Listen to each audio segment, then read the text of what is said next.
조선의 온돌 난방 시스템, 대도시 주변 산을 민둥산으로 만들다. 나무는 태양의 빛을 받아 스스로 양분을 만들어냅니다. 나무가 모여 숲을 만들고 숲은 많은 생명들의 보금자리가 됩니다.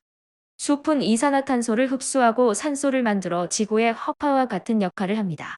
지구를 아름답게 만들고 인류가 살 수 있는 터전으로 유지되도록 해주는 숲은 인류의 희망입니다. 14세기부터 19세기 중반까지 약 550년 동안 지구의 기온이 조금 낮아져서 전 세계적으로 기아와 질병이 창궐하였습니다.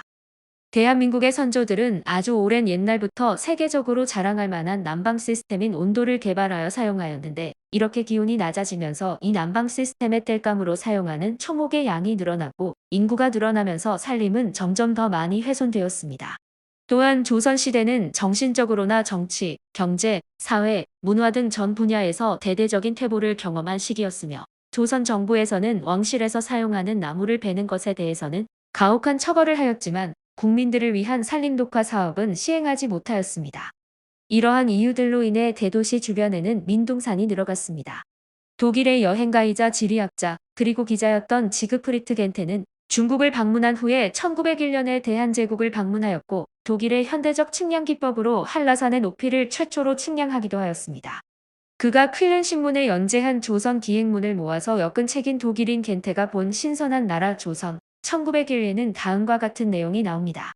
조선의 가난과 희망이 없는 암담한 현실, 피상적인 여행객들이 내린 이런 부정적 판단들은 모두 서울 남쪽의 우뚝 솟은 남산에서 비롯된 듯하다.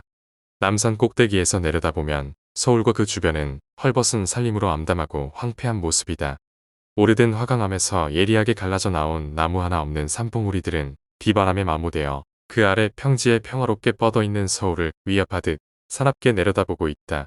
조선의 주요 매력 중 하나로 손꼽는 사시사철 맑은 하늘과 그 속에 뾰족하고 가파르게 솟아나온 화강암 산들은 실제보다 더욱 높고 험준해 보인다.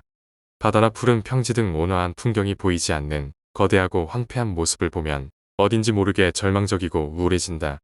탄광이 국내 여러 지방에 산재되어 있지만 석탄이 정기적으로 생산된 적은 없었다. 수십만 명이 연료로 사용하는 엄청난 양의 땔감은 매년 개성과 서울 근교의 삼림에서 충당되었다. 900년 동안 끊임없이 벌목을 했으니 원래 풍요로웠던 숲이 헐벗고 황폐화된 것은 전혀 놀랄 일이 아니다.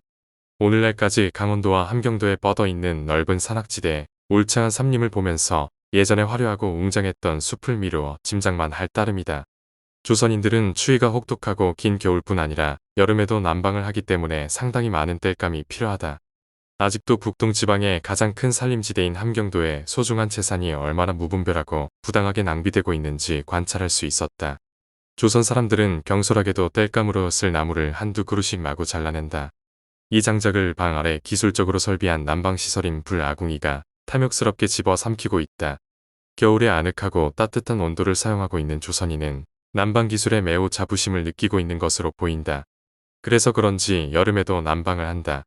저녁 해질 무렵 그늘에서도 30도가 넘는 날인데도 주민들이 밤에 뗄 소나무 장작을 준비하는 것을 보았다. 북쪽 산간지방은 밤이면 기온이 10에서 15도로 뚝 떨어지므로 방바닥을 뜨끈뜨끈하게 데운다. 이처럼 지나치게 난방에 욕심을 내다보면 몇백 년도 되지 않아 중국처럼 곤욕을 치를 것이다. 중국 북부지방은 수백 년간 벌목을 해서 완전히 황폐화되었다.